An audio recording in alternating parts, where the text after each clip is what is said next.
The other day, I was actually changing light bulbs. And the interesting thing that I found out is that some of the light bulbs that I thought were burned out were actually still functional. They just weren't producing very much light. And so as I took the light bulb out and replaced it with a new light bulb, it was as if that light bulb was already burned out. But it really wasn't. It just wasn't getting a full connection. It wasn't getting a full light spectrum. It wasn't able to produce the light it was supposed to do. Hello, I'm Dr. Brandt Gibson.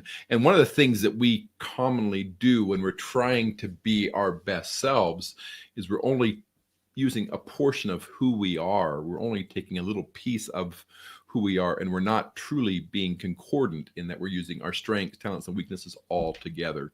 One of the definitions of concordant is from the Latin con cordis.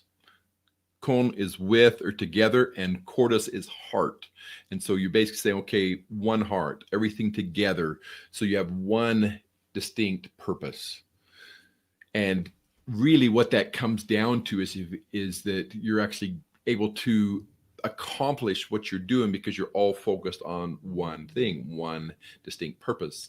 And when it comes to the light bulbs, for example, if you're only getting a partial focus of that light, you're only getting a partial light. You're only getting part of the process.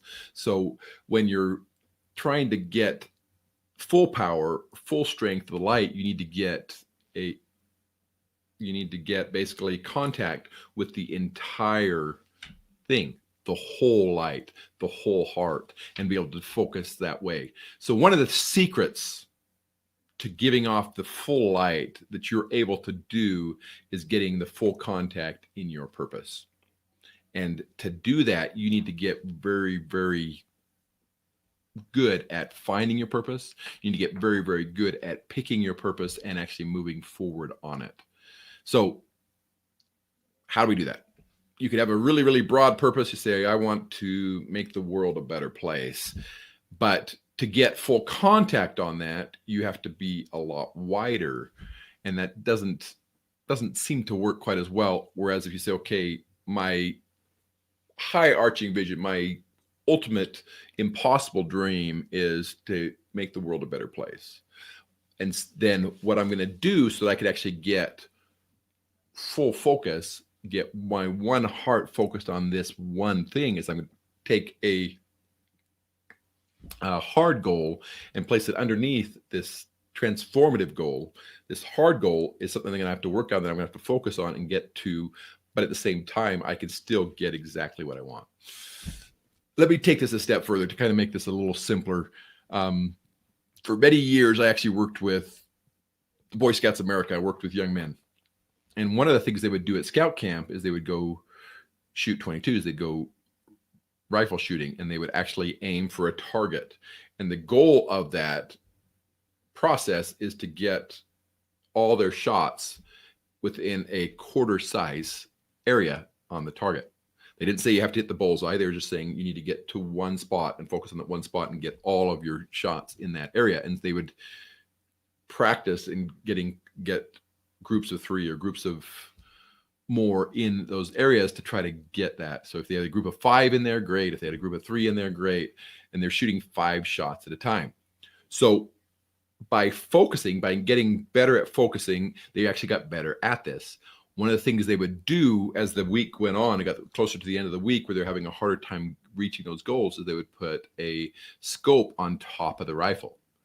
With the scope, it made it simpler and easier to focus on that one point because they could actually see it better, because they could actually get closer to it. The same thing should be happening in your life with your overarching purpose. You should get so you could actually focus at the key pieces of it. What's the next step I need to take to reach my overarching goal? What's the next step I need to take to reach this hard goal?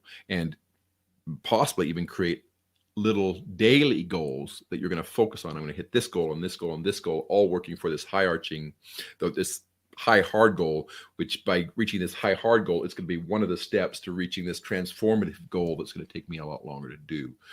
So when I think of being concordant for my life, I think of one heart, concordis, or focusing my life to the most important purposes each and every day, each week, each month, so that ultimately I can get to that impossible goal that is only possible by taking these individual steps. I'm Dr. Brandt Gibson, and I hope that you're going to take this opportunity in 2021 to be concordant so that you can reach your goals, live your dream, and truly enjoy an extraordinary life. Thank you. Have a great rest of your